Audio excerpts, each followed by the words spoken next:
Where do you feel like you've grown the most this summer, and how impactful was the Manning Academy? Well, the most I've grown this summer, I feel like in my independent film study and the training that I've done away from the school and the program, like in the off season, I feel like I've grown with my accuracy, and then with the film, I feel like I've grown with my decision making, my recognition of defenses, my process of making decisions, all of that. And then the Manning Passing Academy, that was some of the most fun I've had around football in a long time. That was such a must-needed, a refresher for me. I mean, getting around the kids was really fun, and then competing with some of the best quarterbacks in the nation. It was a blessing to be there, and then I did pretty well. So it was just a really good refresher for me. You talk about improving and kind of film studying that stuff. I guess it's exciting to think about getting out on the practice field and testing that knowledge, how it actually tangibly works out. 100%, yeah. I feel like since I've got here, I've learned so much about football. I wish I knew what I knew now in high school. I would have been the best thing that ever came out of high school. But no, I feel like the amount of football I've learned in the past year and a half that I've been here, and it's just I just keep learning more every day. So being able to get that on the field and see it kind of come to fruition is going to be fun. Coach Lanning keeps talking about how it's an open competition for the quarterback spot. How confident are you heading into fall camp?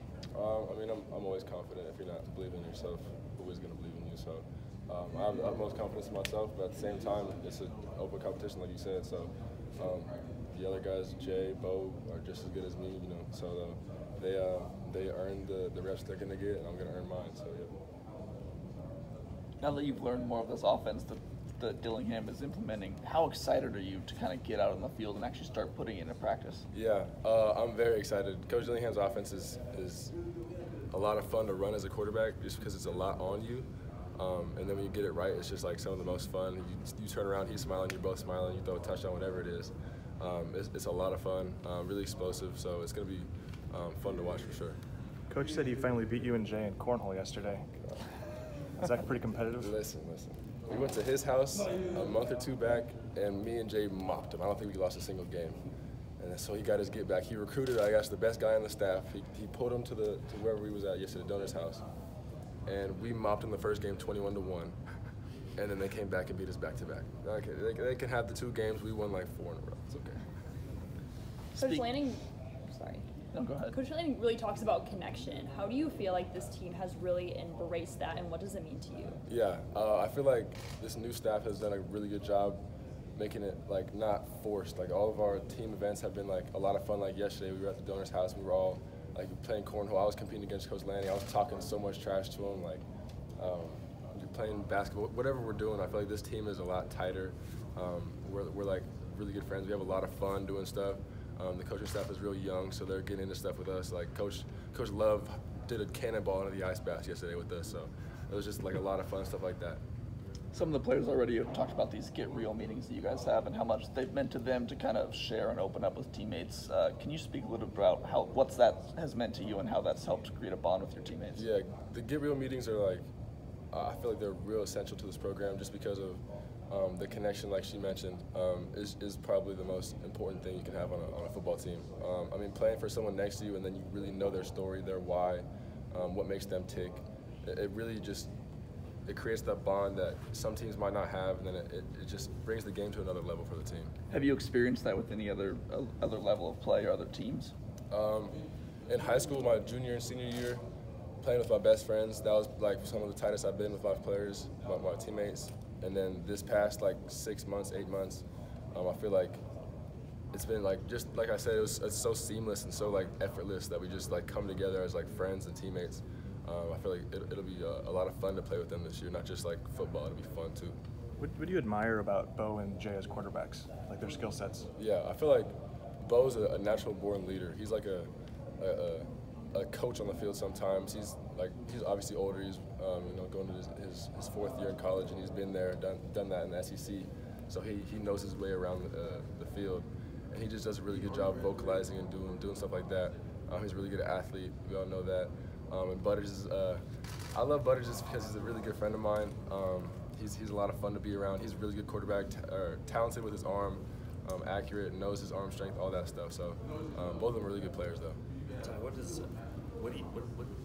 quality does someone need to have to be successful as an Oregon quarterback in this system? I mean, Oregon quarterbacks just like any quarterback, I mean, the most important thing you can do is be right with the football. Take care of the football because possessions and limiting turnovers is the most important thing you do as a quarterback. Making the good decisions, like I said, and putting the ball in the right spot. Not necessarily having to be the most talented or you can run a 4-4, throw the ball 80 yards, but putting the ball in the right spot the majority of the time, making the right decisions the majority of the time, that's probably the most important thing. What was last season like for you, and how are you different now heading into your second fall camp? Yeah, last season was a lot of patience for me. I feel like it taught me, a lot about myself and how I deal with adversity. And I feel like coming into this year, I feel like I'm really hungry to see the field. So I think it's taught a lot about how to handle adversity, how I come back from it, how I work for that. Because this season's going to be a lot of fun. So yeah. What's it been like watching Dan over the past few months kind of grow as a coach? He talked earlier about getting in on offensive meetings and trying to grow away from just the defensive side of ball. Yeah. What's that been like from the outside perspective? I would have never guessed that this is his first time being a head coach. Like, he's an outstanding coach, and it just comes naturally to him. Like in front of team meetings, he's just a natural leader, natural head coach. Like you said, he's sitting in on our offensive meetings, learning the most. He's answering questions in the back. Like he's volunteering himself to learn stuff on the offense. So Coach Landing's done a really good job, kind of holding himself accountable to learn more and more things because he's got to be a well-rounded head coach. But it also comes so naturally to him. You mentioned your own personal growth. Are there other players on offense or defense that you think this offseason have really taken a step? Yeah, I feel like, to name a few, Seven McGee has really stepped up and made some really good improvements, whether it's on the field as a player. He's one of the best athletes I've ever seen in my life, but also as a leader, kind of taking the young guns up under his wing. The tight ends have done a really good job. They do a lot in this offense, whether it's blocking and running routes. We split them out, run routes, we do all this stuff. They've done a really good job because they're just workhorses. A lot of the younger receivers that played a little bit last year, like Troy and Dante, Chris Hudson will be good this year. They've all stepped up into more leadership roles, especially Dante Thornton. He's done a really good job just being more vocal. He knows everything on the field. So yeah.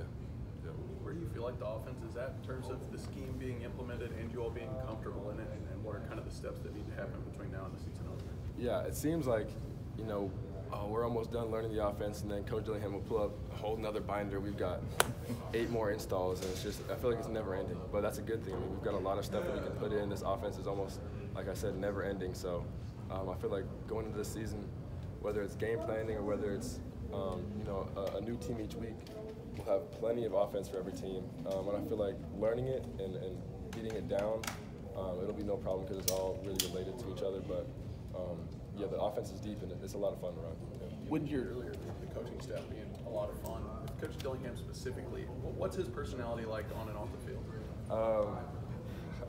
Coach Dillingham, he's like I said, like a lot of his coaching staff is young, so he kind of meshes with the guys a lot more. I can talk a lot of trash to him. Me and Jay also mop him in cornhole often. He connects with the guys really well, like I said.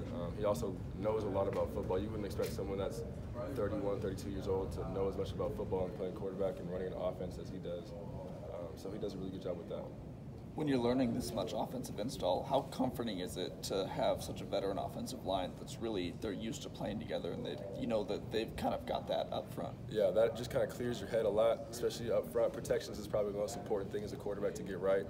And when they're making you right most of the time, it just makes your job a lot easier, especially with the senior O-line, them playing together, them communicating with each other and you at the same time. Like, it clears your head a lot of just unnecessary noise. Ty, why did you become a quarterback? What made you choose this position? Oh, that's a good question. Well, when I was coming up, I was always just playing everything, and like the best athletes always played quarterback. So I was back there, but I was also playing receiver and linebacker and safety and all that. Then I realized, why would I not want to touch the ball every play? Like, I ask my friends now, like, since I played quarterback for the past, 8 years or whatever, how do you not touch the ball every play and, just be happy running around? So kind of getting to control the game with my own hands and, like I said, getting the ball every play.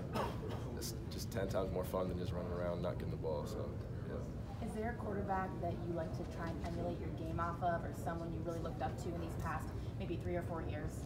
Yeah, I feel like not just because he came here, but I really loved watching him before I even committed here. Justin Herbert, I mean, the way he kind of carries himself, not even on the field, but just how he, like, he's a great leader, but he doesn't say too much. He's one of the best players in the league, but he's really humble, doesn't say a whole lot. Not a real flashy guy, but he'll make the most crazy plays. You'll see him on the ESPN Top 10 almost every week. Just the way he, takes care of his business, I really like how he does his thing. Have you been able to speak with him and connect with him since now you're both Ducks? Yeah, when I visited here, I met him when I was in high school, and then he's been around a couple of times since I've been here. I'm pretty good friends with Patrick Herbert, so he's been around when I've been hanging out, stuff like that. So yeah. What excites you about this season? I think our potential, just because we're such a talented young team and with such a talented young coaching staff, I feel like the sky is the limit for us. There's really no ceiling. So the fact that we can go all the way and do whatever it takes, it's just so exciting because the fact that the opportunity is there means that we've got a chance and we're going to all work for it. So that's just so exciting to me. How has the last year prepared you for camp and for battling for a starting role? How did last year make you better and put you in that position? I feel like it just kind of taught me a lot about myself.